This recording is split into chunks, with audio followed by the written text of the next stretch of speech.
Bon, je pense que tout le monde est là. Bonsoir déjà, merci d'être venu. Donc je me présente, je suis Pierre Chaussalet, je suis développeur et sysadmin, donc on appelle ça DevOps maintenant. Ça fait un mot à la mode, en plus c'est pratique. Voilà, je travaille chez Intact, qui est une société qui fait du dev mobile.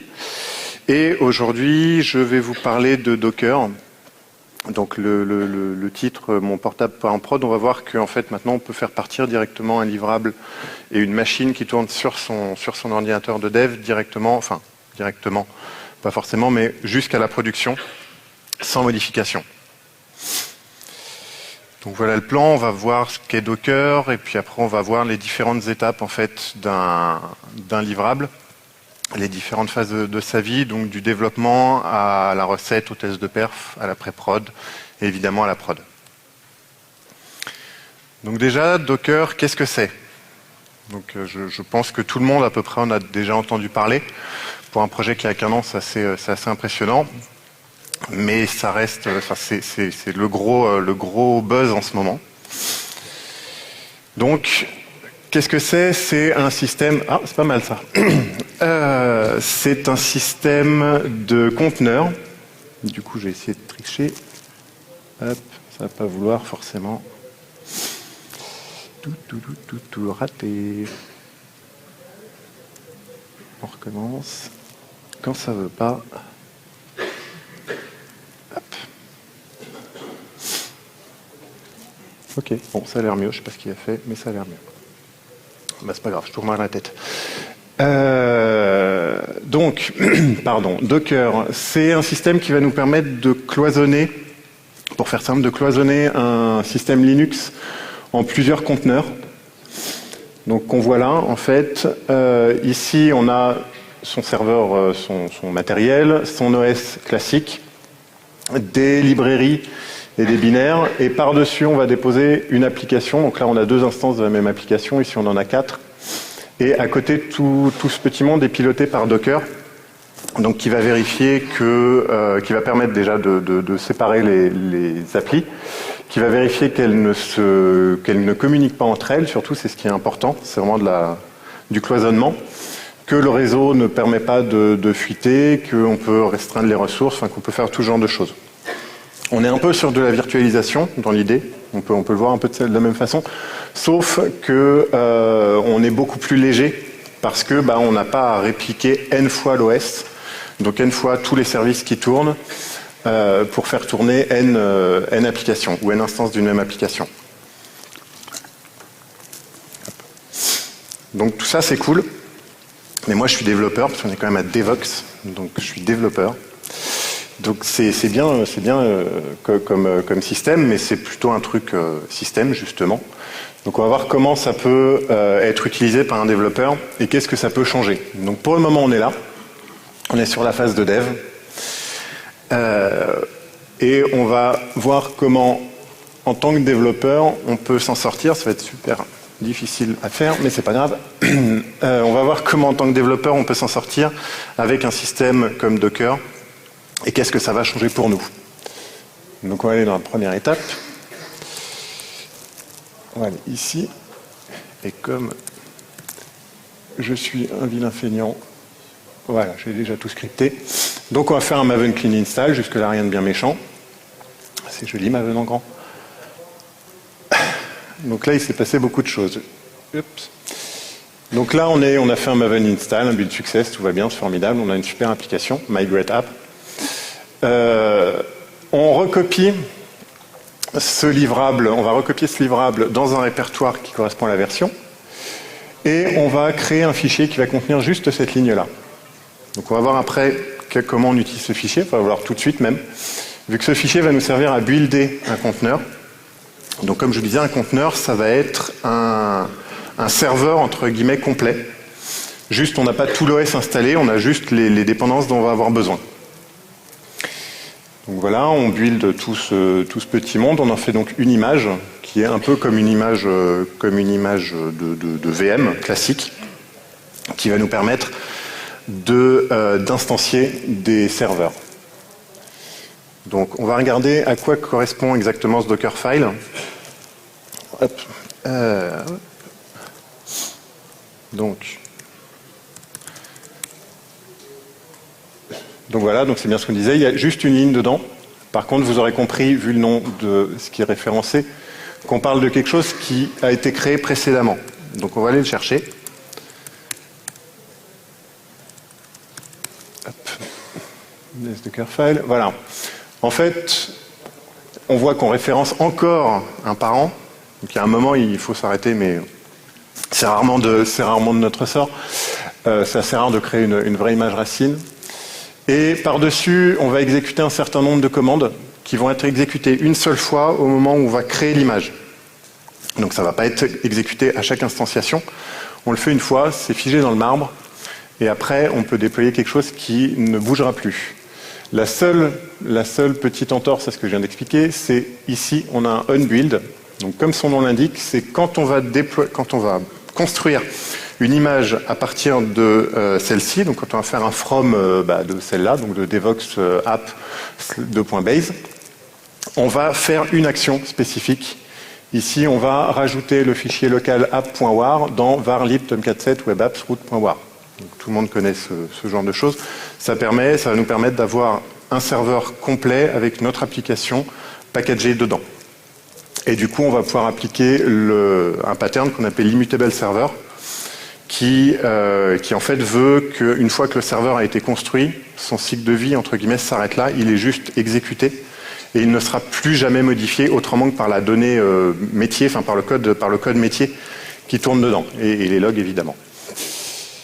Mais voilà, on ne va jamais essayer de réinstaller des choses dedans ou ce genre de trucs. Donc voilà, là maintenant, si je fais un docker images que je grep devox, ça doit être bon. Raté, qu'est-ce que j'ai raté? Oui, d'accord, si je ne mets pas toutes les commandes, ça ne va pas le faire. C'est mieux. Donc on voit ici, on a un certain nombre d'images, donc les autres je les ai créées précédemment, toujours sur le même principe. Et on retrouve ici notre image devox app 1.0.0, parce que maintenant qu'on a fait notre version 1.0, on va partir en prod, on va gagner 10 millions. Donc voilà, elle a bien été construite il y a 3 minutes, tout va bien, et on voit qu'elle ne fait que, alors c'est pas pratique avec le retour chariot, elle ne fait entre guillemets que 313 mégas. Donc pour un Linux complet installé, 313 mégas c'est plutôt pas mal. Ça veut dire qu'on va avoir une empreinte mémoire qui va être assez limitée, donc on va pouvoir potentiellement faire tourner plus de machines, plus de conteneurs sur une machine physique qu'on ne pourrait le faire avec des VM. C'est le gros intérêt du système de conteneurs par rapport au système de virtual machine classique. Donc voilà, et une fois qu'on a cette image, elle est accessible en fait dans une sorte de repository, et on va pouvoir l'instancier directement. Donc là, je vais continuer à le faire sur la même machine, donc j'ai pas besoin de l'exporter, mais je pourrais très bien en sortir un tar et la pusher dans un repo central que je partage avec toutes mes équipes, avec toute mon entreprise. Donc maintenant qu'on a développé et réalisé notre application, évidemment il va falloir la tester, parce qu'on ne va pas balancer un truc en prod sans l'avoir vraiment testé. Vous allez voir, je vais faire des tests qui vont être assez redoutables. Donc on est ici, on est au niveau des UAT, donc des tests d'acceptance utilisateur. Et on va voir maintenant, une fois qu'on a généré notre image, comment on s'en sert. Parce que c'est bien beau d'avoir une image. Hop. Je dois être par là. Ouais. C'est bien beau d'avoir une image, mais maintenant il faut arriver à l'instancier. Donc là, je vais démarrer ma plateforme du AT. Voilà, donc j'ai 3 commandes qui vont démarrer en fait 3 serveurs. Le premier, c'est un serveur MySQL, comme son nom l'indique. Il a une petite... Donc voilà, on expose son port 3306. On l'appelle MySQL, voilà, comme ça on pourra le reconnaître. Et surtout, on lui branche, entre guillemets, un répertoire de mon laptop et pas du conteneur pour persister les données. Parce que c'est bien beau de conteneuriser une base de données, mais si les données restent sur le conteneur, c'est un peu inutile. Voilà, donc là on va pouvoir le faire comme ça. Et on lui donne ici une image qui est devox mysqld. Et il nous répond un ID complètement habitable qui est en fait un ID unique correspondant à cette machine. Donc on continue, on fait la même chose avec notre fameuse application. Donc on va appeler app 1.0.0 et on va la linker à MySQL, donc à la machine qu'on vient de déclarer juste avant. C'est pour ça qu'elles sont évidemment instanciées dans cet ordre-là. On va la linker sous un alias qui va nous permettre en fait de récupérer sous forme de variable d'environnement au niveau du conteneur d'application le port et l'adresse IP de ce conteneur-ci. Parce que je vous rappelle que niveau réseau, c'est des machines qui sont complètement cloisonnées, qui ont toute une adresse IP et qui ne peuvent pas échanger autrement que via du réseau. Voilà, on peut lui setter aussi des variables d'environnement spécifiques. Donc là, j'ai mon login base de données et un magnifique mot de passe. Hop là. Et un magnifique mot de passe pour tout sécuriser quand même. Faut pas, surtout en ce moment, il faut être super sécure. Voilà, et je lui précise ici mon image. Et enfin, la dernière, donc c'est un Nginx, tout simplement pour faire un reverse proxy. Pour faire un reverse proxy sur mon application. Petite spécificité, elle ne va pas exposer un port comme ici, mais on va publier un port. Sous-entendu, ce port-là, il va être accessible de l'extérieur, ce qui n'était pas le cas de celui-là qui n'est accessible que depuis le système Docker en lui-même. Et ça, on va le voir. Donc voilà, là on a donc Docker PS, ça va nous lister les images qui tournent. Je vais essayer de réduire un peu pour que ce soit un peu plus visible. Voilà. Donc ici, on voit qu'on a un conteneur ID, on a l'image qui a été lancée, une commande qui est tronquée ici, qui correspond à la commande qui est en train de tourner dans le serveur, parce que lancer un conteneur, c'est en fait exécuter une commande conteneurisée. Donc depuis combien de temps elle est créée, depuis combien de temps elle tourne ici. Et là, on voit qu'on a publié sur donc 0.0.0.0, ça veut dire sur toutes les IP et on accepte toutes les IP, on accepte toutes les interfaces de la machine. On a publié donc sur le port 80 notre serveur Nginx ici, alors qu'on voit en dessous que le port 8080 de l'application n'est pas publié explicitement, il n'est accessible, il n'est exposé qu'au conteneur Docker. Et donc on va vérifier que effectivement tout marche. Donc là, hop, je vais sur localhost, entrée et là roulement de tambour. Le temps que mon appli démarre parce que c'est la première connexion. Elle va démarrer. Si, elle va démarrer. Elle a démarré. C'est petit ça. Ouf. Donc voilà, ce n'est pas du code à moi, hein. J'ai outrageusement pompé ça sur Internet. J'aime bien faire tourner du code d'Internet sur mes machines, c'est super sécure. Donc voilà, donc comme je suis en environnement du AT, je vais quand même faire des tests. On va vérifier que tout se passe bien. foo@bar.net par exemple, et un numéro de téléphone quelconque, add employee, et voilà. J'ai effectivement bien persisté ma donnée. Est-ce que je peux la déliter? Oui. Donc les deux magnifiques features de mon application sont présentes. Donc les tests d'acceptance sont validés. Je vous avais dit que je ne ferais pas grand-chose niveau test. Hein. Donc voilà. Hop. Et maintenant, je vais juste cleaner mon environnement. Parce qu'en fait, c'est formidable. On ne va pas déployer on va pas déplacer notre livrable. On va déplacer la plateforme dans laquelle il est en fait. Donc voilà, donc là je stoppe mon conteneur Nginx. Ici, donc il me répond effectivement, j'ai bien arrêté Nginx, je remove mon conteneur Nginx, il me dit la même chose, pareil pour les deux autres. Le conteneur MySQL est un tout petit peu plus lent parce qu'il a un volume attaché, donc il y a quelques opérations supplémentaires à faire. Enfin par Docker, hein, pour nous ça ne change rien du tout. Hop.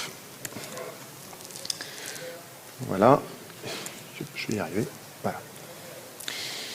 Donc maintenant qu'on a vérifié que les utilisateurs seraient contents avec notre application, comme ils vont être tellement enchantés qu'ils vont en parler à tout le monde, on va forcément prendre des énormes pics de charge sur notre application. Donc on va venir vérifier quand même que notre application peut tenir la charge.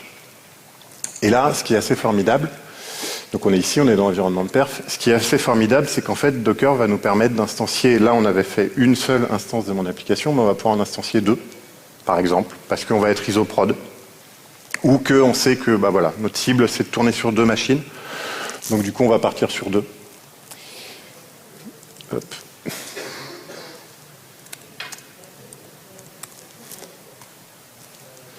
Donc voilà, donc étape 3, hop, et on fait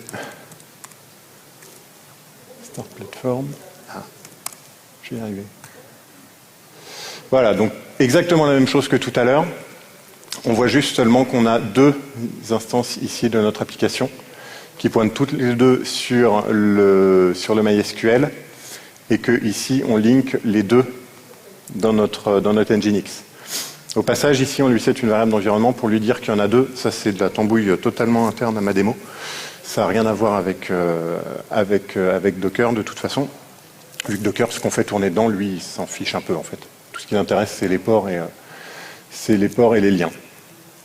Donc maintenant qu'on en est là, hop, notre but, ça va quand même être de faire un tir de perf. Donc ici, on voit nos 4 conteneurs. Et ici, en fait, je vais essayer d'agrandir un peu. Pas coutume. Voilà, donc là on va faire un Docker logs. Donc -f, ça veut dire qu'il va l'afficher en continu. Docker logs, comme son nom l'indique, il va nous sortir la console en fait de l'application. Donc dans notre cas, ça va nous permettre de suivre les logs Tomcat de l'application. Donc ça va piquer les yeux, hein, je vous préviens tout de suite.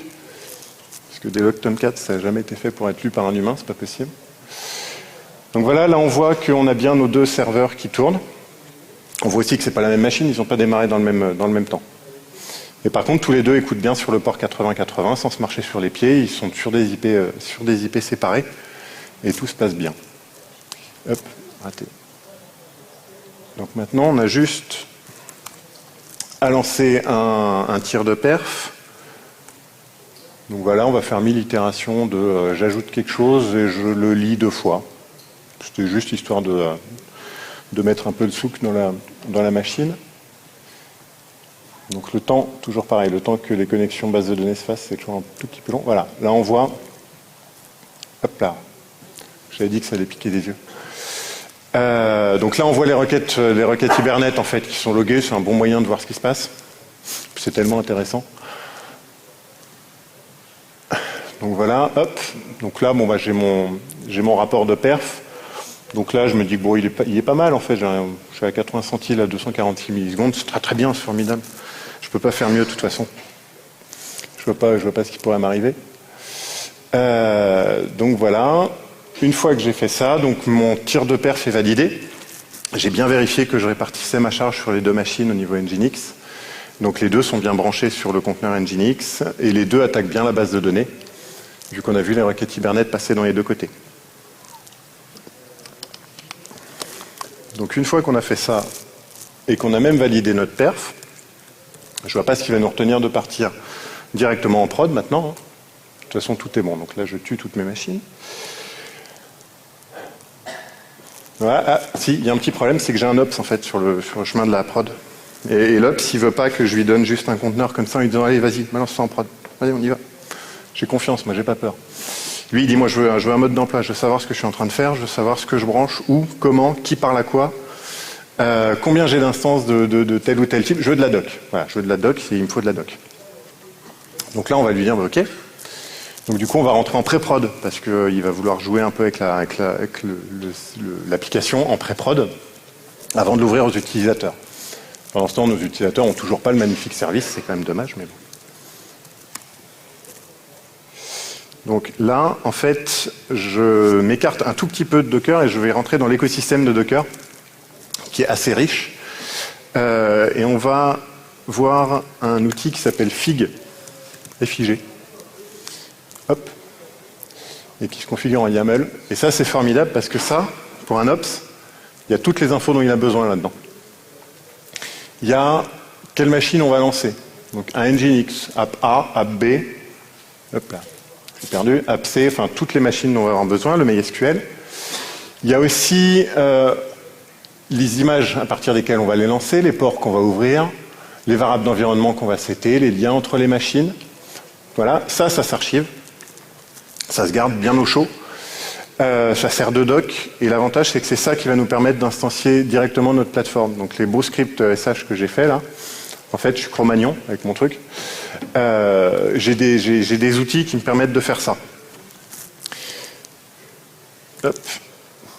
Donc comme on a des outils, on va les utiliser tant qu'à faire. On va faire un fig up. Les gens qui ont déjà fait du Vagrant, ils ne sont pas perdus normalement. Voilà. Et là, il me dit, ouh, j'ai créé plein de machines. Et en plus, il m'affiche les logs de toutes les machines. Il est super fier, il fait des trucs. Donc là, toutes mes machines sont en train de démarrer, tout se passe bien. Poum, poum, poum. Voilà. Et donc là, je retrouve mes 4 serveurs d'application qui ont démarré. Ici et ici. Et chacun, ils ont une couleur, ça va me permettre de les retracer un peu plus facilement. Parce que par exemple, du coup, maintenant que je suis en pré-prod, je vais encore pouvoir vérifier que tout marche bien.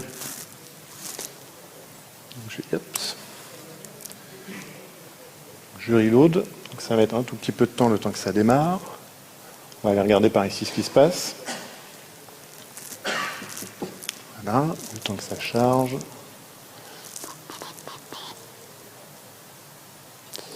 Voilà, hop. Tiens, là j'ai vu passer des choses. Donc j'ai app A qui a pris une requête déjà. Il a pris une requête qui lui a demandé de lister les employés de ma base.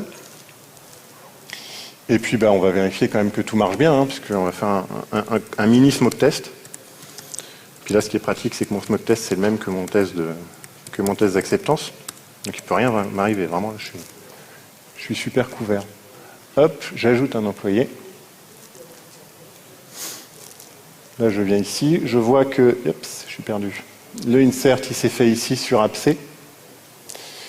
La lecture, elle s'est faite ici sur app-d, donc j'ai bien ma répartition de charge qui se fait. J'ai bien mes 4 machines en frontale. Hop. Et on va même pouvoir, avec fig... Je vais cacher ça, parce que ça pique vraiment trop les yeux. On va pouvoir faire un fig ps, encore. Hop. Et là, on voit mes 4 machines, les ports qui sont ouverts dessus. De façon un tout petit peu plus lisible et avec moins de bruit que tout à l'heure. Donc j'ai mes 4 serveurs d'application, mon serveur MySQL, mon serveur Nginx. Et si je viens ici, alors là par contre c'est plus du tout lisible. Voilà. Ici on retrouve bien nos 4 machines Docker, donc qui sont présentées de ce côté-là par Fig, de ce côté-là sous le capot par Docker. On retrouve nos machines qui lancent tous leurs services, qui ont toutes démarré en même temps, évidemment, et qui exposent tous leurs ports comme il faut. Donc voilà, maintenant que j'ai ça, même mon ops, s'il veut bien que je parte en prod, normalement, là, j'y vais, quoi. Donc là, voilà, à moi les dollars, et évidemment, caching. Là, c'est bon, là, on commence à toucher vraiment de l'argent. Et avec un applicatif qui n'a pas été, enfin avec un livrable qui est exactement le même depuis que je l'ai buildé sur ma machine, dans toutes les étapes. Donc je suis totalement sûr que les dépendances sont les mêmes, que l'application n'a pas été touchée. Je pourrais mettre un hash quelconque dessus. Et je suis garanti que mes tests de performance et mes tests d'utilisation sont bien les mêmes ont bien été exécutés sur ce qui tourne actuellement en prod. Et voilà pour la présentation rapide. Est-ce que vous avez des questions? Oui. Une question en fait, tu disais que le package n'est pas altéré. Si je veux injecter par exemple des certificats pour faire du HTTPS, donc je les mets sur le host, je les partage avec le conteneur. Alors, est-ce qu'on peut, comment je fais par exemple, la question c'est comment je fais si je veux injecter des certificats dans un package. Je peux le faire quand même. Là j'ai juste la possibilité de me garantir entre guillemets que ça n'a pas changé. Mais effectivement je peux le faire. Je pourrais tout à fait faire un on-build supplémentaire qui fait juste l'écrasement des certificats par ceux de prod pour ne pas les diffuser à tout le monde. Enfin, j'ai un certain nombre de possibilités pour faire ça. Et après, je pourrais aussi envisager avoir un partage, avoir quelque chose qui va le chercher juste au premier run ou des choses comme ça. La bonne pratique, le on-build, en ce moment, ça marche très très bien parce qu'ils viennent de le rajouter, donc tout le monde en fout partout. La bonne pratique, je pense que ce serait effectivement de l'injecter à la main, juste au moment de la bascule en prod, pour éviter que ce soit, entre autres pour les problèmes de certificat, pour une question de sécurité, c'est plus intéressant que ce soit un vrai humain qui le fasse. Qu'on sache vraiment ce qui se passe et qu'on n'ait pas qu'on n'ait pas un risque d'un trou dans la raquette quelque part, du mauvais certificat injecté quelque part. Oui. Tu pars en prod avec, mettons, 4 serveurs d'application. Souvent, l'objectif, c'est pas de les mettre sur le même serveur physique. Et du coup, là, ta conf, elle marche toujours ou il y a des modifs à faire? Alors, il y a... alors effectivement, l'objectif n'est pas forcément de les mettre sur le même serveur physique. Quand on a des VM, en général, on le fait quand même. Donc, c'est un peu... bon. Mais si je veux effectivement bien cloisonner mes machines, en fait, il y a un pattern qui s'appelle le pattern ambassador, qui en gros va me mettre un proxy à côté de chaque... Enfin, en gros, j'aurai sur chaque machine physique 2 conteneurs. Un conteneur qui contiendra mon application et un conteneur qui sera l'ambassador, qui sera un proxy, qui lui, en fait, se verra injecter dynamiquement la conf par un point central de conf qui l'ira requêter ou des choses comme ça et qui reroutera le trafic de façon transparente pour l'application. Donc on reste sur un mécanisme de link local, mais on continue on s'autorise entre guillemets à pouvoir transférer la sortie du tuyau ailleurs.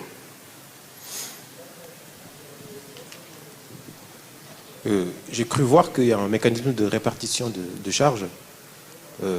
Qu'est-ce qu'il y a derrière?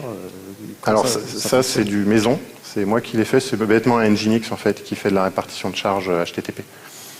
C'est rien, c'est pas spécifique à Docker en fait, c'est la machine frontale Nginx qui s'occupe de faire la répartition. D'accord.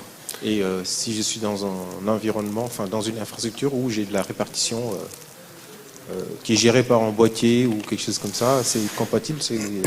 C'est compatible en fait. On est de l'extérieur, on est complètement identique à faire tourner une machine directement, à faire tourner l'application directement sur le host. Donc on peut avoir une adresse IP effectivement publique.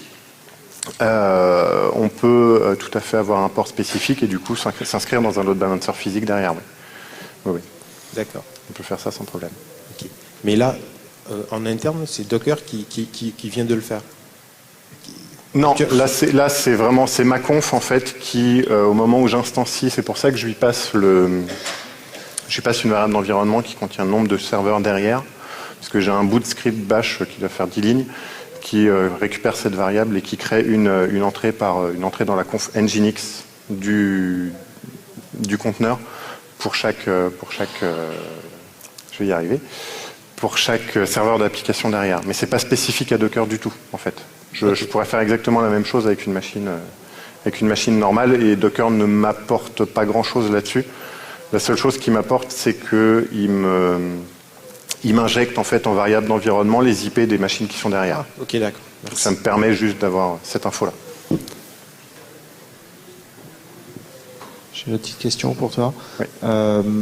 Est-ce que ça sous-entend le déploiement de Docker que ton serveur de prod, il faut qu'il ait la même version de Linux que celle que tu as sur ton portable pour que toutes les dépendances et que ton code soit bien validé, quoi, que tes tests de valeur? Pour vendre le produit, je vais dire que non. Voilà. Et pour la réalité, je vais dire que effectivement, ça repose complètement sur des mécanismes standards du noyau Linux.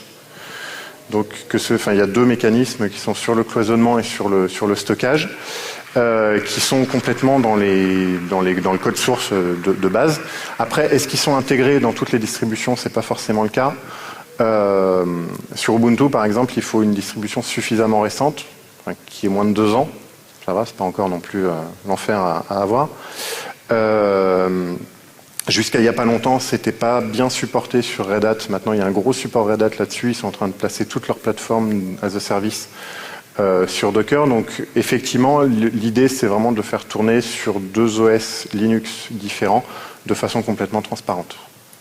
Donc, à quelques petits prérequis près, ça marche de façon transparente.